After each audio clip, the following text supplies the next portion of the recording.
warahmatullahi taala wabarakatuh. Salam kejayaan, salam kecemerlangan, salam kehebatan daripada Muallim S untuk anak-anak Muallim yang Muallim kasih sekalian. Apa khabar semua? Jadi untuk hari ini kita bersiaran sekali lagi untuk kelas Sirah tahun 4 Ali 2021, insyaAllah. Sikit saja masa lagi kita akan berjumpa dalam minggu depan kan. Okay, jadi diharapkan semua anak-anak murid Muallim yang Muallim kasihi bersedia, bersemangat dan siap sedialah untuk kita mulakan kelas secara bersemuka. Kan, baik. Okey, jadi untuk hari ini sambung sedikit berkenaan dengan unit 2 muka surat 14 dalam buku teks. Ingat buku teks akhlak. Okey, tahun 4. Okey, pastikan semua ada buku teks ni. Okey, muka surat 14. Okey, dengan tajuknya unit 2 faedah berdoa. Apa faedah-faedah yang kita dapat apabila kita sentiasa mengamalkan doa? Okey. Baik, berpandukan buku teks semua pelajar Muallim yang Muallim kasih sekalian, kita belajar berpandukan buku teks inilah. Okey. Okey, baiklah. Yang pertama, faedah berdoa yang pertama, meminta pertolongan atau permintaan daripada Allah Subhanahu wa taala. Kemudian yang kedua, kita akan dapat naungan daripada Allah Subhanahu wa taala. Naungan ni perlindungan daripada Allah Subhanahu wa taala lah.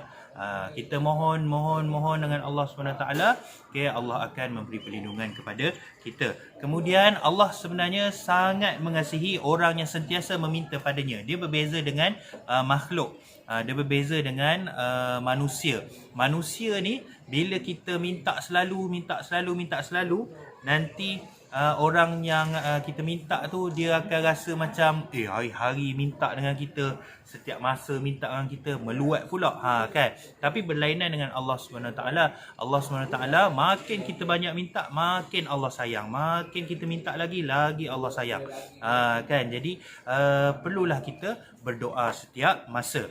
Kemudian yang keempat, mendapat pahala berdoa walaupun doa tidak dimakbulkan oleh Allah. Okey. Kat sini ada dua perkara. Yang pertama, kita berdoa. Yang kedua, makbul ataupun tak. Makbul ataupun tak tu, itu adalah kerja Allah SWT.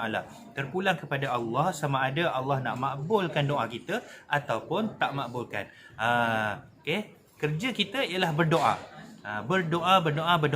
Okay. Sama ada makbul ataupun tak, itu kerja Allah. Okay. Jadi bila kita berdoa, okay, maka Allah akan beri pahala kepada kita. Tak kiralah doa tu makbul ke ataupun doa tu tak makbul ke, wallahu alam, kita tak tahu, tapi Allah akan beri pahala dengan dengan ganjaran lah, dengan pahala yang pahala doa. Kan, sebab apa? Sebab doa itu Allah pandang sebagai usaha kita meminta sesuatu kepada Allah Subhanahu Wa Taala. Baik.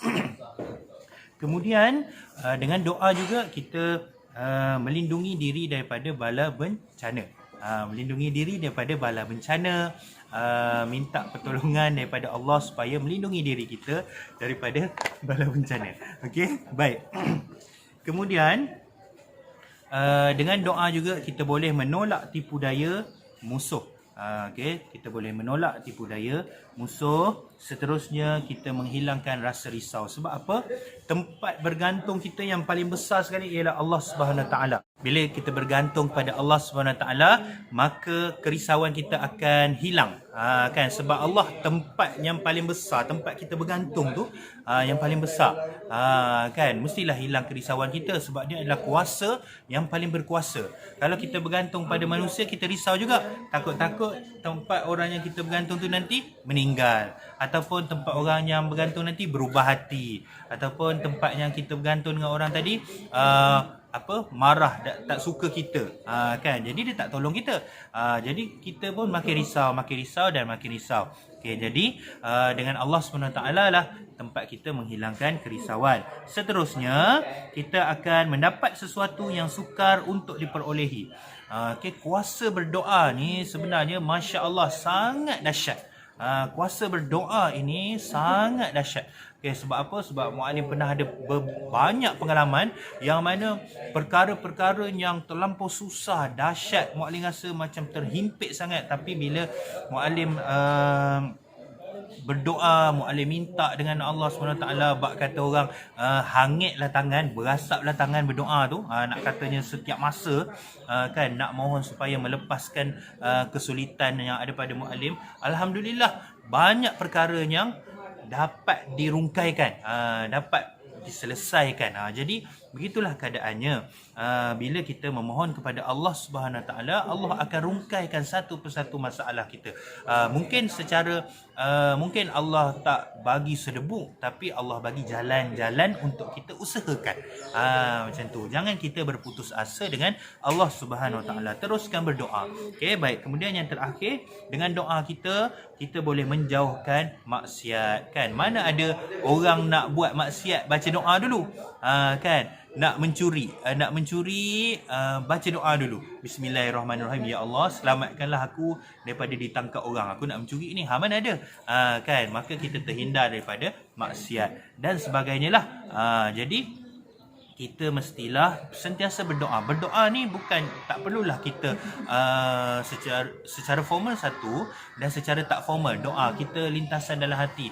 Ya Allah, ya Tuhanku, tolonglah aku hari ni, aku nak exam hari ni, jadi tolonglah aku, lapangkanlah hatiku. Tu doa juga, kan. Tak semestinya antum semua kena duduk dekat sejadah, antum kena duduk masuk masjid dulu, tak perlu, kan. Jadi cukuplah sekadar antum ada rasa perasaan meminta dengan Allah SWT, maka itu pun dikira berdoa kepada Allah. Ingat, Allah sangat sayang kepada orang yang sentiasa meminta dengan Allah Subhanahu Wa Taala. Jadi sampai situ dulu untuk subjek akhlak kita pada hari ini dan tajuk faedah berdoa.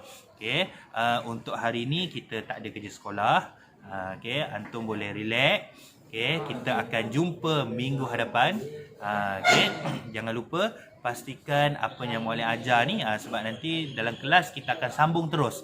Siapa yang tak berkesempatan, antum kena ulang balik video ni dan tengoklah dan tonton.